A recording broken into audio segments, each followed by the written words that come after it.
নমস্কার বন্ধুরা, গল্পের আসরে আপনাদের স্বাগত। আজ আমরা আপনাদের জন্য নিয়ে এসেছি প্রিয়া চক্রবর্তীর লেখা গল্প একটি নিখুঁত খুন। মূলত গল্প পড়ার নেশা থেকেই ফেসবুকের বিভিন্ন সাহিত্য গোষ্ঠীতে নাম লেখান প্রিয়া চক্রবর্তী। ওনার জন্ম ৩রা ডিসেম্বর ১৯৮১ সালে উত্তর ২৪ পরগনার বিরাটিতে। লেখালেখিটা শুরু করেন বছর দুয়েক আগে নেহাতি মজার ছলে।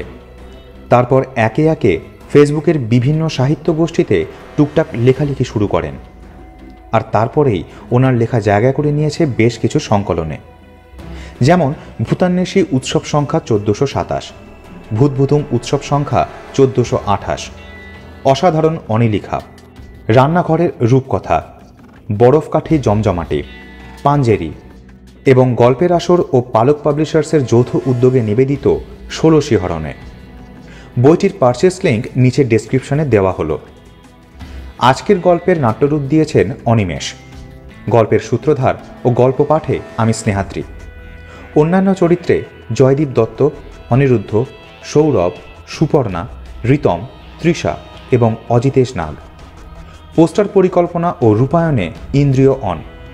ধ্বনি সম্পাদনায় স্নেহাদ্রি ও অনিমেষ। দৃশ্য সম্পাদনায় স্নেহাদ্রি। নির্দেশনায় অনিমেষ ঘোষ। গল্প চলাকালীন হয়তো কিছু যান্ত্রিক সীমাবদ্ধতা আপনারা অনুভব করতে পারেন। অনিচ্ছাকৃত এই ত্রুটির জন্য শ্রোতা বন্ধুদের কাছে আমরা ক্ষমা প্রার্থী। আমাদের কাজ যদি আপনাদের ভালো লেগে থাকে তাহলে গল্পের আসর চ্যানেলকে সাবস্ক্রাইব করে বেল আইকনটি প্রেস করে আমাদের পাশে থাকার জন্য অনুরোধ রইল। শুরু হচ্ছে আমাদের আজকের বিশেষ নিবেদন, একটি নিখুঁত খুন।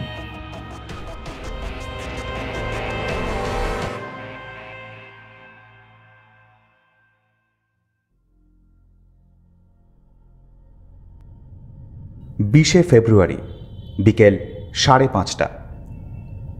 বাইরে এখনো ভালোই ঠান্ডা, তার মধ্যে লাশ কাটা ঘরের তাপমাত্রা বেশ কম। তাও বিন্দু বিন্দু ঘাম দেখা দিয়েছে ফরেন্সিক স্পেশালিস্ট ডক্টর বি.কে. সামন্তর কপালে। অন্য দিনের তুলনায় আজকে চাপটা একটু কম ছিল, তাই ডক্টর সামন্ত ভেবেছিলেন চটপট কাজটা শেষ করে পোস্টমর্টেম রিপোর্টটা তৈরি করে বেরিয়ে পড়বেন তাড়াতাড়ি। একটা জরুরি পার্টি অ্যাটেন্ড না করলেই নয়, তাই সাদামাটা কেসটা দেখে মনে মনে একটু খুশি হয়েছিলেন যে তাড়াতাড়ি বেরিয়ে পড়তে পারবেন। কিন্তু আপাত দৃষ্টিতে দেখা এমন একটা সহজ হত্যার পদ্ধতি বিশ্লেষণ করতে গিয়ে যে এমন জটিলতা সৃষ্টি হবে তা তিনি স্বপ্নেও ভাবতে পারেননি। টেবিলে পড়ে আছে একটি মৃতদেহ, যার গলাটা তামার সরু তার দিয়ে কোনো আসরিক শক্তি প্রয়োগে প্রায় কেটে ফেলা হয়েছে।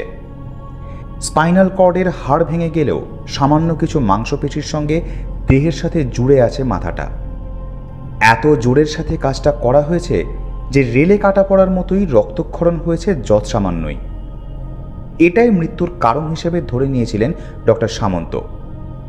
কিন্তু পোস্টমর্টেম রিপোর্টের নিয়ম মেনে পুরো ব্যাপারটা শেষ করতে সামন্তকে একাধিক জটিলতার, যা কিনা মৃত্যুর কারণ হতে পারে, এমন বিষয়ের সম্মুখীন হতে হলো।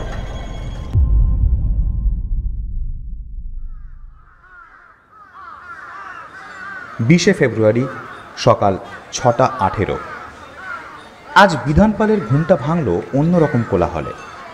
চোখ খুলে ঘড়ির দিকে তাকাতেই দেখলেন 6:18। সর্বনাশ, পুরো 18 মিনিট লেট। যদিও বিধানবাবু ঘড়িতে অ্যালার্ম দেন না আজ প্রায় 3 মাস। কারণ প্রায় 3.5 মাস আগে তার প্রতিবেশী অনুকূল বিশ্বাস মারা যাওয়ার কদিন পর থেকেই 6টার অ্যালার্ম বাজার। এমনকি কাকপক্ষী ঠিকমতো সজাগ হওয়ার আগেই অনুকূলবাবুর স্ত্রী মালতী দেবী এমন চেঁচামেচি করে বাড়ি মাথায় তোলেন যে ইচ্ছে থাকলেও ছুটির দিনেও একটু বেশি সময় ঘুমানোর কোনো উপায় নেই। সেই কারণে কষ্ট করে অ্যালার্ম লাগানোর আর প্রয়োজন বোধ করেন না বিধানবাবু। মধ্য কলকাতার কলেজ স্ট্রিট এলাকায় বেশ কয়েকটা দোতলা বাড়ি ঘেঁষাঘেঁষি করে লাইন দিয়ে দাঁড়িয়ে আছে এই পটুয়া পাড়ায়। পাড়ার নাম পটুয়া পাড়া হলেও এখানে সবাই যে পটুয়া এমনটা নয়। প্রতিটা বাড়ির মধ্যে ব্যবধান এতই কম যে পাশের বাড়ির সামান্য জোরে কথা শুনতে কোনো রকম বেগ পেতে হয় না সরকারি অফিসের কেরানি বিধানপালের। তাই আজ যখন সকালবেলা মালতী দেবীর পরিবর্তে তার 3 ছেলে মেয়ে এবং বাড়ির চাকর ধীরেন্দার ভয়ার্ত চিৎকার কানে এলো, তখন ঘুম ভেঙে প্রায় লাফ দিয়ে উঠলেন বিধানবাবু এবং তার স্ত্রী মঞ্জু দেবী। উঠেই জানালার কাছে আসতেই জানতে পারলেন যে সকালে মালতী দেবী উঠতে দেরি করছেন দেখে তাকে ডাকতে এসে প্রথমে ধীরেন্দা এবং ধীরেন্দার চিৎকারে বাকিরা এসে দেখে মালতী দেবীর নিথর প্রাণহীন শরীরটা পড়ে আছে বিছানায়। লালবাজার থানার বড়বাবু মিস্টার নীলাঞ্জন বক্সি বয়সে নবীন হলেও যোগ্যতা এবং বুদ্ধির জোরে বেশ নাম কামিয়েছেন এই বছরে। কমিশনার পর্যন্ত ওনাকে সমীহ করে চলেন। রেসের ঘোড়ার মতো মজবুত নিটোল তার গঠন, আর চোখে বাজপাখির মতো দৃষ্টি তার বুদ্ধির তীক্ষ্ণতা আর ক্ষিপ্রতা দুটোই প্রকাশ করে। ঘরের বাইরে লম্বা বারান্দাতে সকলকে লাইন দিয়ে দাঁড় করিয়ে মিস্টার বক্সি মালতী দেবীর দেহটা পর্যবেক্ষণ করতে লাগলেন ভালো করে। শরীরটা যেভাবে পড়ে আছে তাতে মনে হয় না মৃত্যুর আগে খুব বেশি আত্মরক্ষার চেষ্টা তিনি করতে পেরেছেন বলে। হয়তো ঘুমের মধ্যে হামলা হওয়ায় সেই সুযোগটা তার হয়নি। বালিশ, বিছানা, চাদরে সামান্য ভাঁজটুকু কোথাও নেই। গলা থেকে বেরিয়ে আসা রক্ত বালিশটাকে ভিজিয়ে ফেলেছে, আর বালিশ বেয়ে এসে সাদা চাদরটাকে লাল করে দিয়েছে কিছুটা। মালতী দেবীর ঘরটা ছবির মতো গোছানো, একটা জিনিসেরও স্থান বদল হয়নি এতটুকু।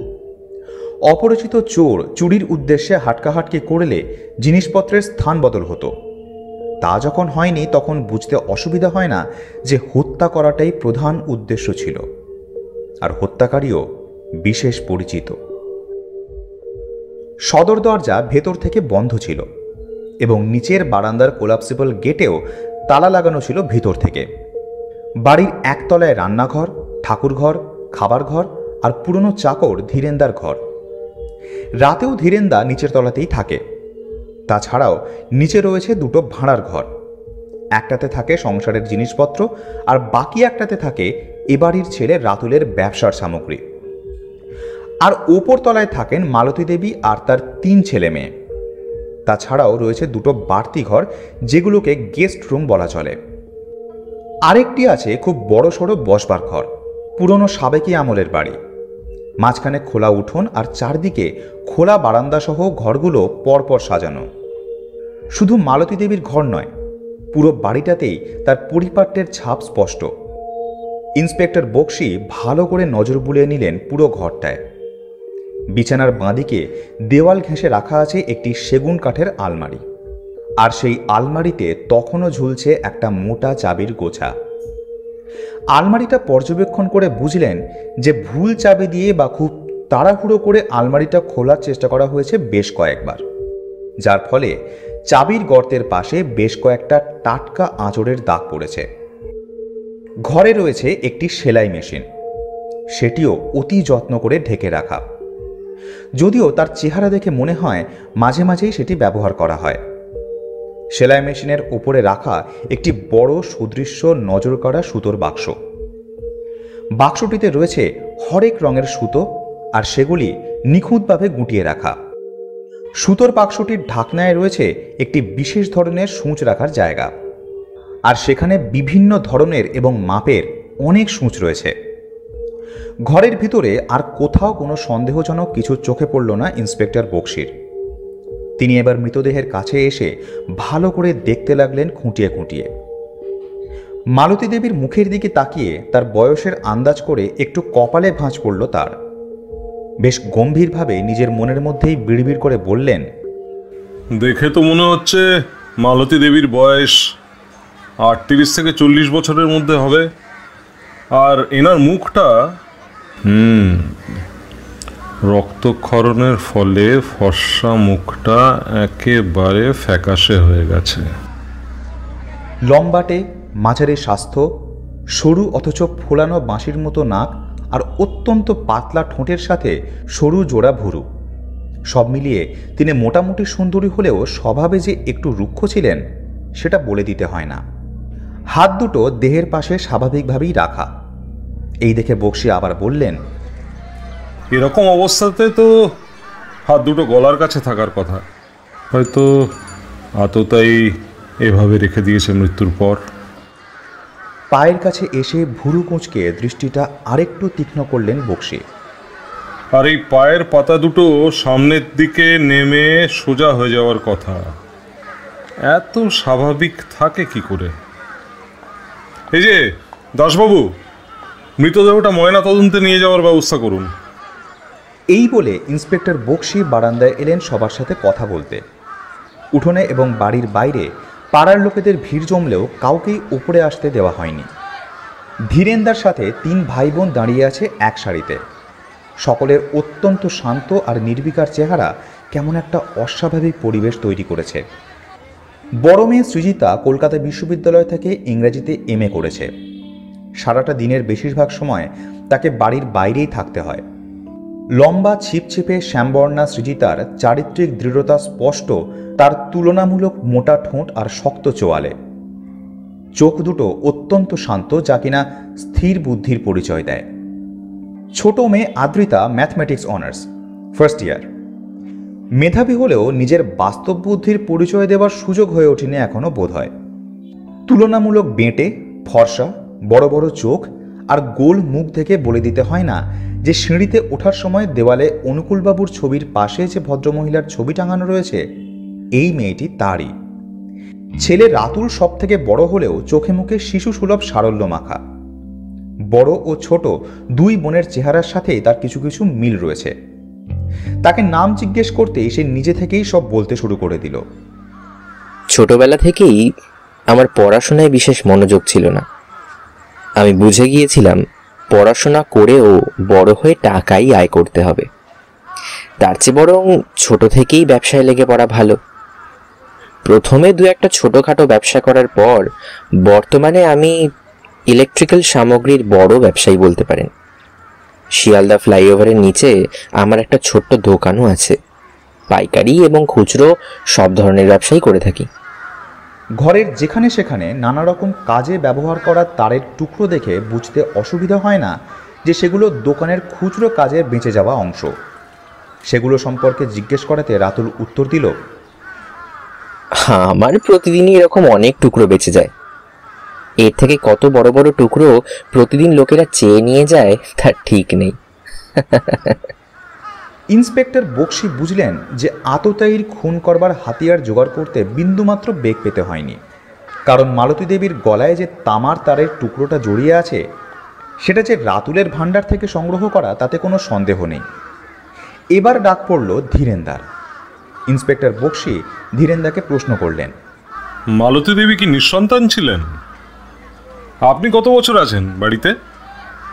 ধীরেন্দা আর প্রশ্নের অপেক্ষা না করে বলা শুরু করল, আগে বাবু, আমি এসেছিলাম দিদি ভাই মানে অনুকূল বাবুর প্রথম স্ত্রী এবং এই 3 ছেলে মেয়ের মা বিভা দিদি ভাইয়ের সাথে বিয়ের অন্যতম যৌতুক হিসাবে। এই বাড়ির লোকেদের সেবা করাই আমার জীবনের ব্রত।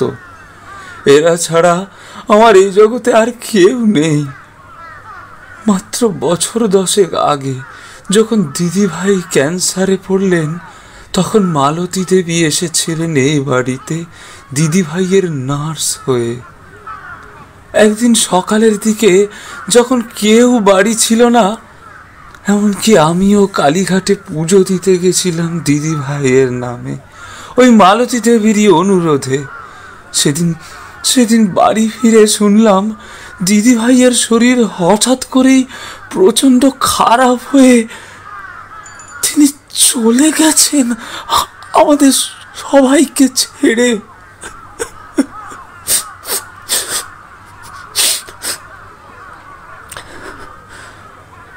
অনুকূল বাবুও ততদিনে কেমন যেন বদলাতে শুরু করেছিলেন। যতটা ধাক্কা তার পাওয়া উচিত ছিল ততটা পেলেন না, বরং মনে হলো যেন এক প্রকার হাঁফ ছেড়ে বাঁচলেন। রাতারাতি সিদ্ধান্ত নিলেন মালতী দেবীকে তিনি বিয়ে করবেন, ছেলে মেয়েদের দেখাশোনার জন্যে। অনুকূল বাবুর আর সন্তানের প্রয়োজন ছিল না, আর মালতী দেবীরও মনে হয় সন্তানের অভাব বোধ করেননি। তিনি বিপুল সম্পত্তি আর গয়না নিয়ে দিব্যি খুশি ছিলেন। বিয়ের পর অনুকূল বাবুর টাকা কামানোর নেশা আরো বেড়ে গেল। তিনি তিনি মোটা মাইনের চাকরির সাথে সাথে তেজারতি আর বন্ধকি কারবার শুরু করলেন। এই পর্যন্ত বলে যেন ধীরেন্দার সম্বিত ফিরল। সে মুখে গামছা চাপা দিয়ে বসে পড়ল বারান্দায় রাখা একটা চেয়ারে। বক্সি তীক্ষ্ণ দৃষ্টিতে লক্ষ্য করতে লাগলেন তার চেহারার পরিবর্তন। বেঁটেখাটো শ্যামবর্ণ বেশ শক্ত চেহারার বছর 55 ধীরেন্দার বয়স যেন এক ধাক্কায় বেড়ে গেল বেশ কিছুটা। বুঝতে অসুবিধা হয় না যে এই পরিবারের সাথে সে গভীরভাবে জড়িয়ে আছে। ইন্সপেক্টর বক্সির চোখে যেন বিদ্যুৎ খেলে গেল। মালতী দেবীকে বিয়ে করাটা যে ধীরেন্দা মেনে নিতে পারেনি সেটা তার কথায় স্পষ্ট। কিন্তু তার জন্য কি সে খুন করতে পারে মালতী দেবীকে? তাহলে এত বছরে করেনি কেন? ইন্সপেক্টর বক্সি সৃজিতার দিকে তাকিয়ে জানতে চাইলেন, আচ্ছা, সৃজিতা দেবী সদর দরজা ছাড়া বাইরে যাবার কি আর কোনো রাস্তা আছে? না, সেভাবে তো আর কোনো দরজা নেই। তবে বাড়ির পিছনে একটা জমাদারের সিঁড়ি ছিল, তবে সেটা বন্ধ করে দেওয়া হয়েছে বেশ কয়েক বছর আগে। তবে একটা ছাদের থেকে অন্য ছাদে যাওয়া যায় স্বচ্ছন্দে। আচ্ছা, চলুন ছাদ থেকে একবার ঘুরে আসি। ছাদের সিঁড়ির দিকে পা বাড়ালেন ইন্সপেক্টর বক্সি। ছাদে উঠতেই দেখা গেল ছাদের দরজাটা হাট করে খোলা। রাতুলকে একটু অস্বস্তি বোধ করতে দেখা গেল। সে কাঁচুমাচু মুখ করে বলল, ইয়ে মানে হয়েছে কি, আসলে আমি রোজ রাতে ঘুমানোর আগে একবার ছাদে আসি সিগারেট খেতে। কখনো কখনো ভুল করে ছাদের দরজা খুলে রেখে চলে যাই। বাবা বেঁচে থাকতে এই নিয়ে বকা শুনতে হতো প্রতিদিনই। কাল হয়তো আমিই দরজাটা ভুল করে খোলা রেখে চলে গেছি। ছাদটা একটু দেখার উদ্দেশ্যে পা বাড়াতেই বক্সি দেখলেন প্রকাণ্ড ছাদের একটা দিকে টিনের ছাউনি দেওয়া এবং তার নিচে আজে বাজে কাজের অকাজের জিনিস বোঝাই করা। কি নেই সেখানে? হুইল লাগানো বড় বড় মাছ ধরার ছিপ, লেচি লেচি সুতো, কিছুটা সাদা আর কিছুটা মাঞ্জা দেওয়া। একটা জায়গায় একটা পাম্প স্টোভ, কৌটো ভরা সাবু এবং কাঁচের গুঁড়ো রাখা, সঙ্গে বিভিন্ন রঙের শিশি। ইন্সপেক্টর বক্সি কিছু জিজ্ঞেস করার আগেই রাতুল বলে উঠল, আসলে আমি বিশ্বকর্মা পুজো এবং মকর সংক্রান্তির সময় ঘুড়ি, লাটাই এবং মাঞ্জা দেওয়া সুতোর ব্যবসা করি। তেমনি কালী পুজোর সময় বাজি ও দোলের সময় রঙের। যে কোনো উপায়ে টাকা আয় করার নেশাটা হয়তো আমার বাবার কাছ থেকেই পাওয়া। বক্সি দেখলেন ছাদে বেশ কিছুটা দূরত্ব বজায় রেখে লাগানো দুটি বাঁশের গায়ে এখনও লেগে আছে কাচের গুঁড়ো মিশ্রিত সাবু, যা শুকিয়ে এতটাই শক্ত যে অন্য মনস্কতায় হাতও কেটে যেতে পারে। আশেপাশের সব বাড়িগুলি এতটাই কাছাকাছি যে একটু কষ্ট করলেই এক ছাদ থেকে অন্য ছাদে যাওয়া যায়। কিন্তু একটা বাড়ি এত কাছে যে ছাদের পাঁচিলে জোরে লাফ দিলেই অন্য ছাদে যাওয়া যায় আরামসে। আর ওই ছাদের গা ঘেঁষে রয়েছে একটি মস্ত বড় আম গাছ, যেটা থেকে খুব সহজেই ছাদে ওঠানামা করা যায়। বক্সি জিজ্ঞেস করে জানতে পারলেন যে ওই বাড়ির মালিকের নাম বিধান পাল। অগত্যা ডাক পড়ল বিধানবাবুরও। এমনিতেই পাড়ায় এত বড় একটা ঘটনা ঘটে যাওয়ায় তিনি আজ গরমাগরম খবরের আশায় অফিস থেকে ছুটি নিয়েছিলেন। সুতরাং তার সাথে দেখা করতে কোনো সমস্যা হলো না। বিধানবাবু আসার আগে বক্সি সৃজিতার কাছে জানতে চাইলেন, আচ্ছা সৃজিতা দেবী, এই বাড়িতে বাইরের লোকের যাতায়াত কেমন? এ বাড়িতে বাইরের লোক তেমন বেশি আসে না। আসলে মা পছন্দ করতেন না, আর বাবা মারা যাওয়ার পর বাইরের লোকের আসা তো এক প্রকার বন্ধই হয়ে গেছে প্রায়। ইতিমধ্যে বিধানবাবু এসে হাজির। রূপে গুণে তিনি একেবারেই উপযুক্ত বাঙালি কৌতূহলী প্রতিবেশীর উদাহরণ। তার উপরে মুখে একটি কৃত্রিম হাসি সেঁটে ভালো মানুষ সাজার বৃথা চেষ্টা করে চলেছেন। বক্সির প্রশ্নের একটাও ঠিকঠাক উত্তর দিলেন না বিধানবাবু। যেমন তার বক্তব্য অনুযায়ী উনি একেবারেই কৌতূহলী নন প্রতিবেশী সম্পর্কে। একটি বারের জন্য জানালা দিয়ে উঁকি মেরে দেখেন না যে মালতী দেবী কি করছেন, বা সৃজিতা কখন কলেজ থেকে ফিরল, বা মাঝে মধ্যে আড়িটাড়ি পাতারও তেমন কোনো স্বভাব নেই যে আদ্রিতা ফোনে কার সাথে কথা বলে, বা রাতুল কখন বাড়ি ফেরে। এরকম কোনো অভ্যেসই নাকি বিধানবাবুর নেই। তিনি যখন হাত নেড়ে কথা বলছিলেন তখন বক্সি খেয়াল করলেন যে তার বাঁ হাতের বৃদ্ধা এবং তর্জনীতে লাল ওষুধের টাটকা দাগ। বক্সি জিজ্ঞেস করলেন, আপনার আঙুল দুটোতে ওভাবে চোট লাগলো কিভাবে বিধানবাবু? আচমকা কথাটা শুনে প্রথমে একটু হকচকিয়ে গেলেন বিধানবাবু। তারপর নিজেকে সামলে নিয়ে বললেন, হ্যাঁ হ্যাঁ, কাল কাল অফিস থেকে ফেরার সময় পেছন থেকে একটি রিক্সা এসে ধাক্কা দেওয়ায় পড়ে গিয়ে হাঁটুতে চোট লেগেছে স্যার। আরও দু একটা টুকিটাকি প্রশ্ন করে প্রয়োজনে আবার ডাক পড়বে একথা জানিয়ে বিধানবাবুকে ছেড়ে দিলেন ইন্সপেক্টর বক্সি। তিনি হাঁপ ছেড়ে বাঁচলেন। তারপর দৌড় মারলেন নিজের বাড়ির দিকে। বক্সি হাত ঘড়িতে 4টে বাজে দেখে নিয়ে সবার ঘরগুলো একবার দেখবেন বলে পা বাড়ালেন। কারোর ঘরে উল্লেখযোগ্য এমন কিছুই পাওয়া গেল না যা দৃষ্টি আকর্ষণ করে। রান্নাঘরে ঢুকে এদিক ওদিক দেখতে লাগলেন ভালো করে।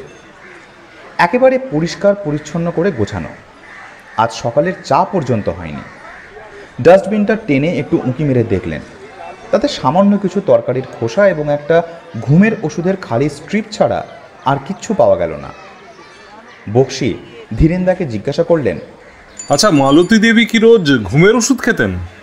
আগে হ্যাঁ বাবু, উনি রোজ রাতে একটা করে ঘুমের ওষুধ খেতেন। এই অভ্যাসটা বহুদিনের। তিনি নিজে নার্স ছিলেন তো, তাই টুকটাক ওষুধ সম্পর্কে জানতেন আর নিজের প্রয়োজনে নিজেই ডাক্তারি করতেন। রান্নাঘরের আরেকটা কোণায় রাখা একটা তেপায়ার উপরে একটি ট্রেতে একটা ইসবগুলের কৌটো আর একটা ওষুধের বাক্স। তাতে নিত্য প্রয়োজনীয় খুব সাধারণ কিছু ওষুধের সাথে রয়েছে দুটো নতুন ঘুমের স্ট্রিপ। বক্সি সবাইকে নিয়ে এবার এসে ঢুকলেন মালতী দেবীর ঘরে।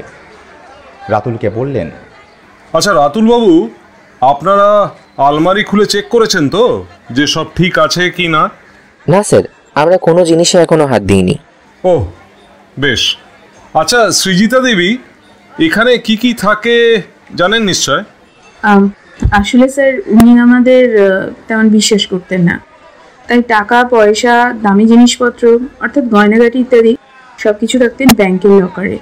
আর এখানে থাকতো ওই জামা কাপড় আর বন্ধক রাখা কিছু দলিলপত্র, ব্যাস। বুঝলাম। আচ্ছা বেশ, রাতুলবাবু আপনি একটু আলমারিটা খুলে দেখে নিন তো যে সব ঠিক আছে কিনা। বক্সির নির্দেশে আলমারি খুলে রাতুল সব ঠিক আছে কিনা দেখতে গিয়ে বলল, আলমারিটা মনে হয় কেউ ঘাটাঘাটি করেছে। তারপর কাগজপত্র একটু দেখে নিয়ে ধীরেন্দাকে জিজ্ঞেস করলো, আচ্ছা ধীরেন্দা, বিধানবাবু কি দলিলটা ছাড়িয়ে নিয়ে গেছিলেন? তুমি কিছু জানো? কই না তো, দুদিন আগে এসে খুব কাকুতি মিনতি করেছিলেন বটে, কিন্তু মালতী দেবী তো রাজি হননি।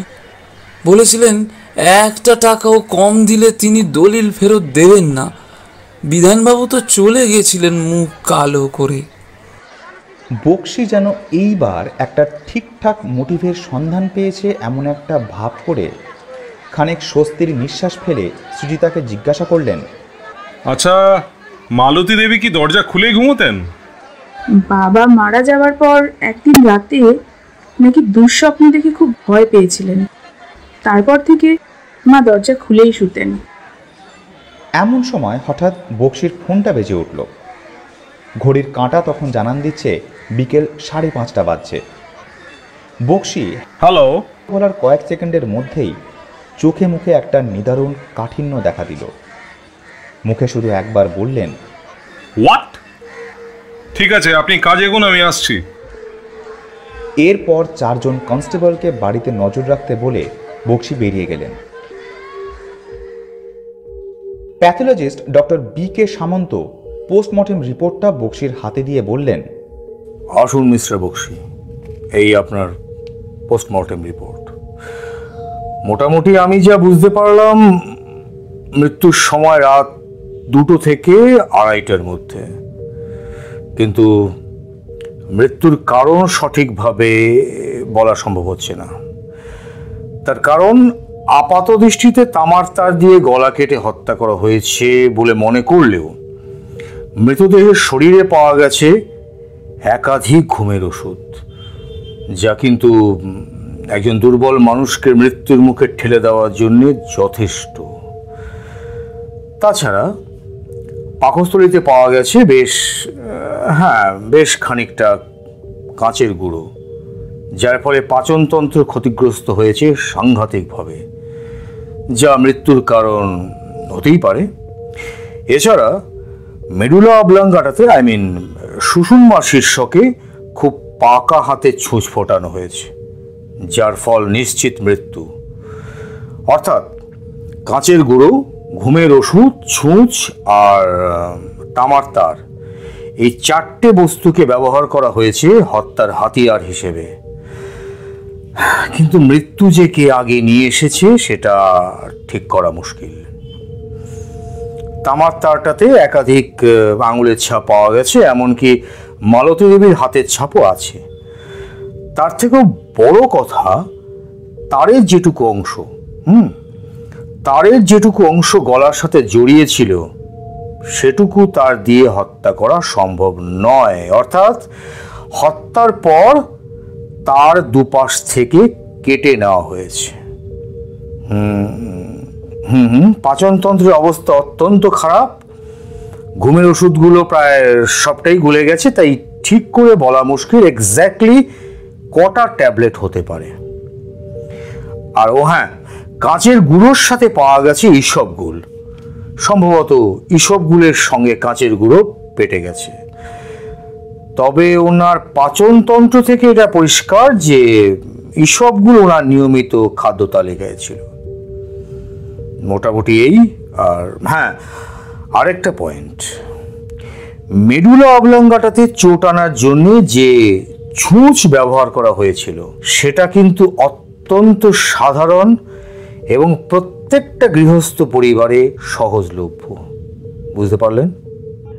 বক্সি এবার টেবিলের ওপর সজোরে একটা চাপড় মেরে বললেন, হাত আর পায়ের পজিশন দেখেই আমার সন্দেহ হয়েছিল, কিন্তু এত সাংঘাতিক কিছু আমি কল্পনাই করতে পারিনি। কেন এত নৃশংসতা? একটা মানুষকে এতবার করে বিভিন্ন পদ্ধতিতে হত্যা করার চেষ্টা করা হলো কেন? আমার মনে হয় এত কিছু করা হয়েছে শুধুমাত্র বিভ্রান্ত করার জন্য, ব্যাস। এত ঠান্ডা মাথায় পরিকল্পনা করা হয়েছিল পুরো ঘটনাটা। আমার মনে হয় না অফিসার, এই ফরেন্সিক রিপোর্ট আপনাকে খুব বেশি সাহায্য করতে পারবে। বক্সি থানায় এসে 5 জনের নামে অ্যারেস্ট ওয়ারেন্ট বার করে নিয়ে গেলেন মালতী দেবীর বাড়ি। ঠিক করে নিলেন আরও কিছুটা তদন্ত না এগোনো পর্যন্ত মৃতদেহ সৎকারের অনুমতি দেবেন না। পথেই একবার রাতুলের দোকানের দিকে গেলেন বক্সি।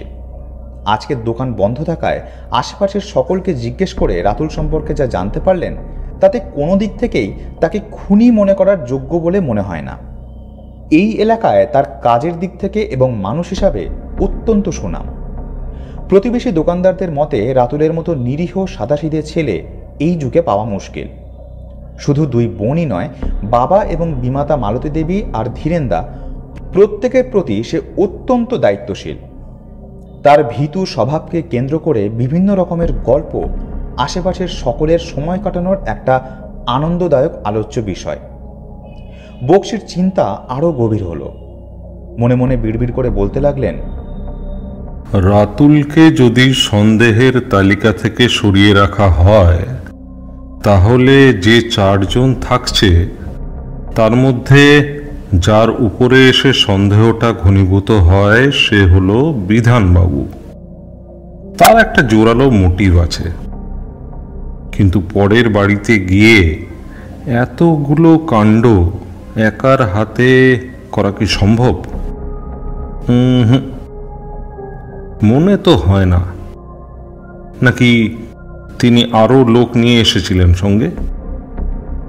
এদিকে আদ্রিতার একার পক্ষে কোনো মতেই সম্ভব নয় এসব করা। আবার যদি ধরেই নিই যে সে সৃজিতার সাথে মিলে এসব কিছু করেছে, তাহলেও কি সম্ভব এমন একটা দুঃসাহসিক নিখুঁত প্ল্যান করে কার্যসিদ্ধি করা? বক্সি আবার ডেকে পাঠালেন বিধানবাবুকে। আবার ডাক পড়েছে শুনে বিধানবাবুর বাথরুমে যাতায়াত বেড়ে গেল। উনি এক প্রকার কেঁদে ফেলেন আর কি।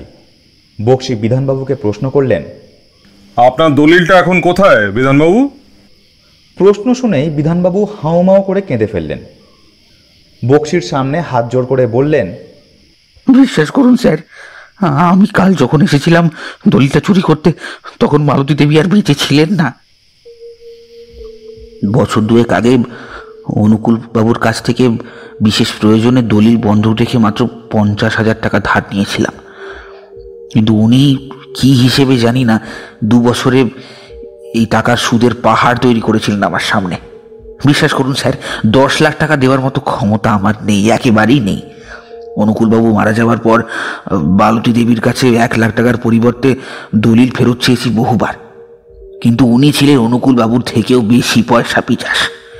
তাই ওটা চুরি করা ছাড়া আমার আর কোনো উপায় ছিল না। অনুকূলবাবু বেঁচে থাকতে রাতুলকে মাঝে মাঝেই রাত্রিবেলা ভুল করে ছাদের দরজা খুলে রাখা নিয়ে বকাবকি করতেন, সেটা আমি জানতাম। তাই সেদিন মালতী দেবী আমায় ফিরিয়ে দেওয়ার পর আমি ঠিক করলাম রোজ নজর রাখবো, সুযোগ বুঝেই দলিলটা চুরি করব।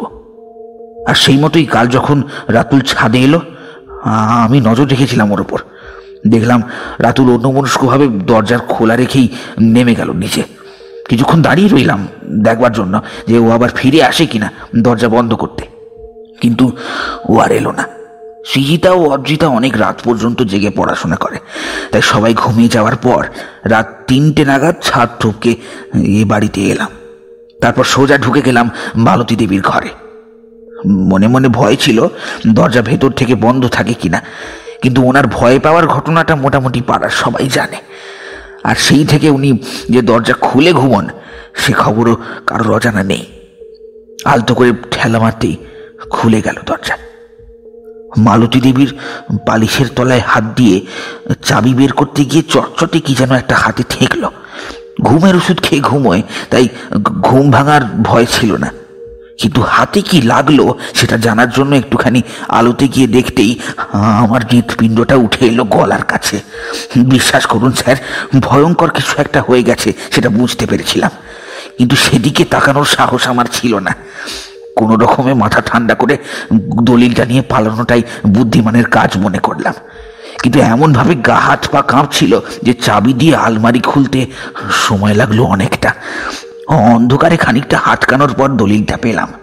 তারপর সেটা নিয়ে পালাতে গিয়েই তাড়াহুড়ো করে যখন লাফ দিয়েছি এই ছাদ থেকে ওই ছাদে, তখনই পড়ে গিয়ে হাঁটুটা গেল কেটে। বক্সির বিচক্ষণতা বিধানবাবুর সত্যতা যাচাই করতে ভুল করল না। তার লঘু অপরাধে কি শাস্তি হবে তাই নিয়ে পরে ভাবা যাবে, তখনকার মতন তিনি ছেড়ে দিলেন বিধানবাবুকে। কিন্তু বিধানবাবুর কথা থেকে দুটো সত্য প্রমাণিত হলো। 1, মালতী দেবী ঘুমের ওষুধ খেতেন নিয়মিত। 2, রাতুল ছাদের দরজা সম্বন্ধে যা বলেছে তাও সত্যি। তাহলে বক্সি অনেকক্ষণ আগেই সুতোর বাক্সটা পাঠিয়ে দিয়েছিলেন ফরেন্সিকে। বাড়িটা আরও একবার খুব ভালো করে ঘুরে দেখলেন তিনি, কিন্তু কিছুই পাওয়া গেল না তেমন সন্দেহজনক। ধীরেন্দাকে 1 গ্লাস জল আনতে বলে আবার গিয়ে বসলেন জিজ্ঞাসাবাদের জন্য। এই প্রথমবার বক্সি খেয়াল করলেন যে ধীরেন্দার ডান পাটা একটু টেনে টেনে হাঁটে এবং সে গ্লাসটাও নিয়ে আসছে বাঁ হাতে। বক্সির চোখে কৌতূহল দেখে সৃজিতাই বলল, আমার মা মারা যাওয়ার পর ধীরেন্দা বড় সড়ো একটা আঘাত পায়, আর তখনই হয়তো ছোটোখাটো একটা স্ট্রোক হয়ে গিয়েছিল। তারপর থেকেই ধীরেন্দার ডান হাতটা পক্ষাঘাতের শিকার। বক্সি জল খেতে খেতে মনে মনে ভাবলেন, তার মানে ধীরেন্দার পক্ষেও এসব একা করা সম্ভব নয়। বক্সির পরবর্তী প্রশ্ন অনুকূলবাবুর মৃত্যু সংক্রান্ত। তিনি কিভাবে মারা গিয়েছিলেন জানতে চাওয়ায় রাতুল বলল, আশ্চর্যজনকভাবে সেদিন আমরা কেউ বাড়ি ছিলাম না স্যার। আমি দোকানে, 2 বোন কলেজে, আর ধীরেন্দা গেছিল উকিল আর এলআইসি এজেন্টের কাছে। বাবা তাদের দুজনকেই একসাথে ডেকে পাঠিয়েছিলেন। তারা দুজনেই পরের দিন বিকেলে আসার সময় দিয়েছিল, কিন্তু ধীরেন্দা বাড়ি ফিরেই শোনে যে বাবা নাকি ছাদের সিঁড়ি থেকে নামার সময় পা পিছলে পড়ে গিয়ে মাথায় সাংঘাতিক চোট পেয়ে তক্ষুনি মারা গেছে। আমরা কেউই কিছু করতে পারিনি, আমাদের হাতে কিছুই ছিল না। এই বলে রাতুল হাত দিয়ে চোখ মুছতে লাগলো। বক্সি যেন হঠাৎ একটা আলোর সন্ধান পেয়ে জানতে চাইলেন, আচ্ছা বেশ, এবার আপনাদের স্থাবর অস্থাবর সম্পত্তির সম্বন্ধে বলুন।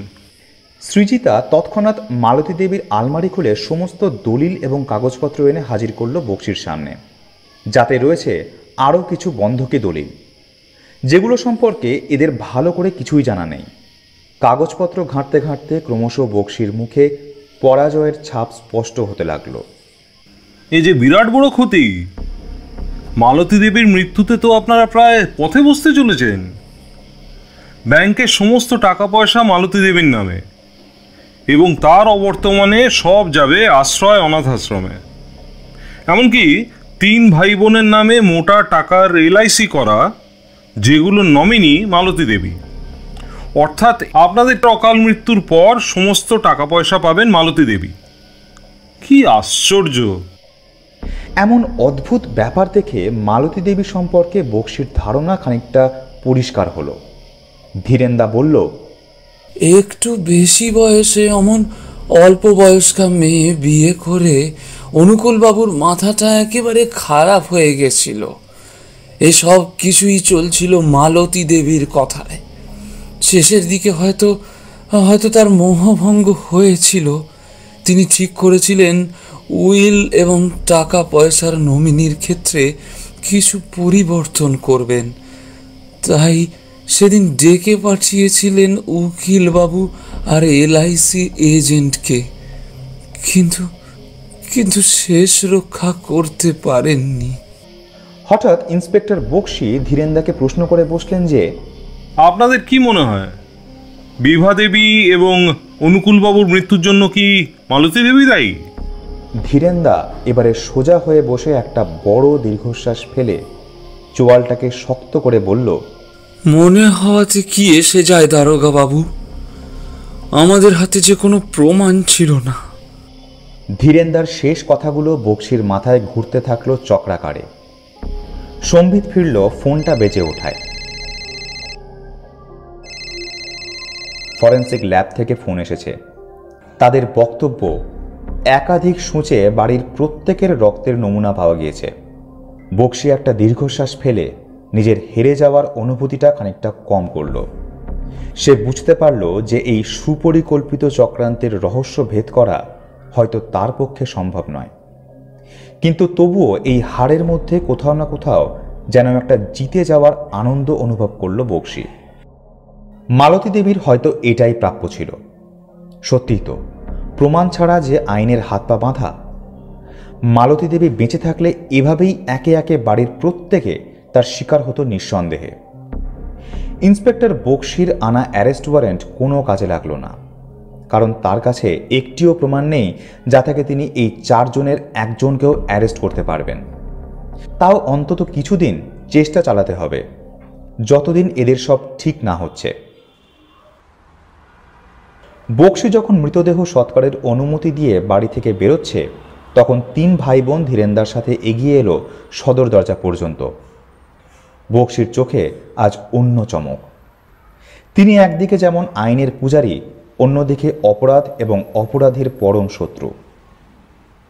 মালতী দেবী তো কম অপরাধী ছিলেন না, তা সত্ত্বেও আইন তার কিছুই করতে পারেনি। এটাই হয়তো তার উপযুক্ত শাস্তি। তাই তার চোখে মুখে খানিকটা পরিতৃপ্তির ছাপ, আর এই 4 জনের চোখে কৃতজ্ঞতার দৃষ্টি। কিছু প্রশ্নের উত্তর এখনও বক্সির অজানা। দিন রাত্রি সব কাজের মধ্যেও সব সময় মাথায় ঘুরছে সেগুলো। উত্তর না পেলে সে শান্তি পাবে কি করে?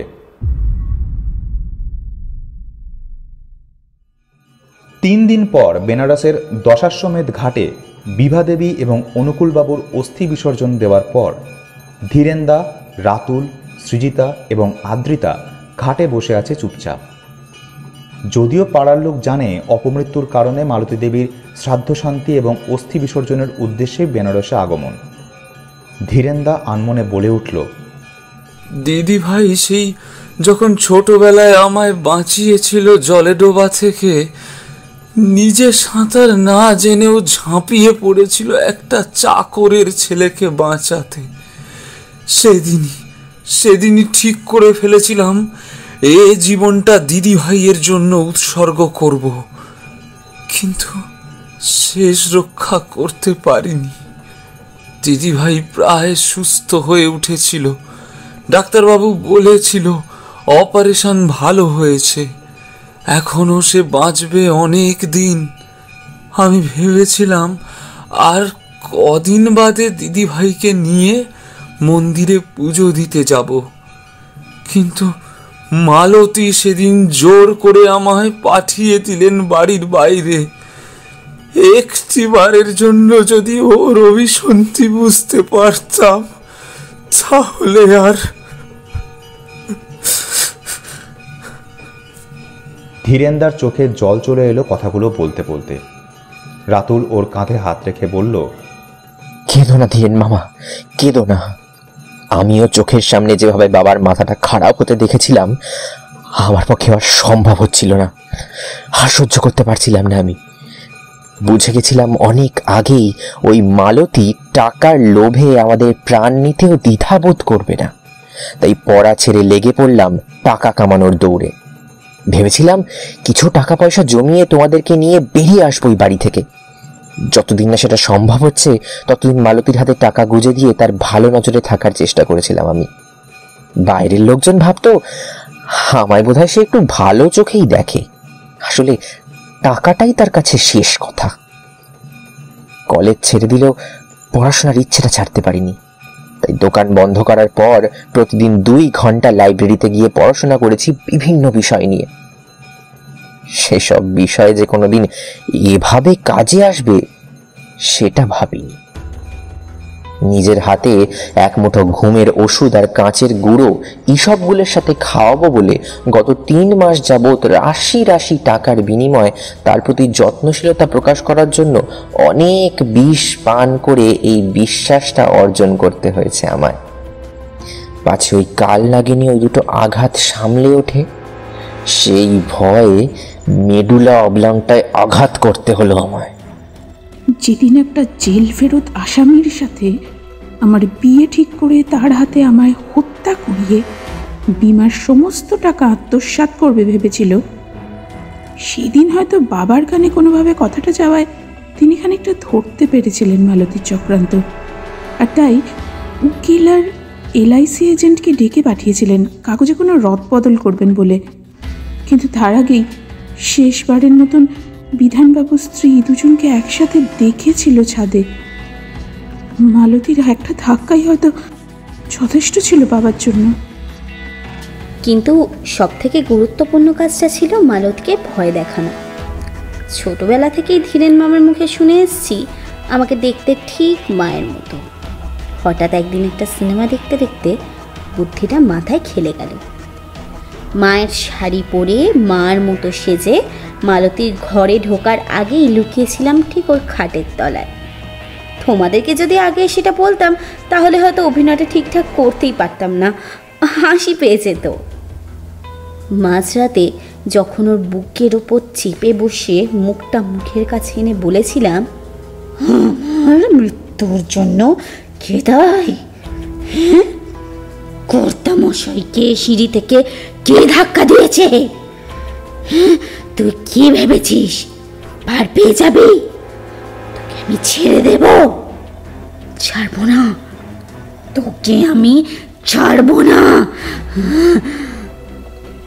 বিশ্বাস করো, ওর মুখটা তখন দেখার মতো ছিল।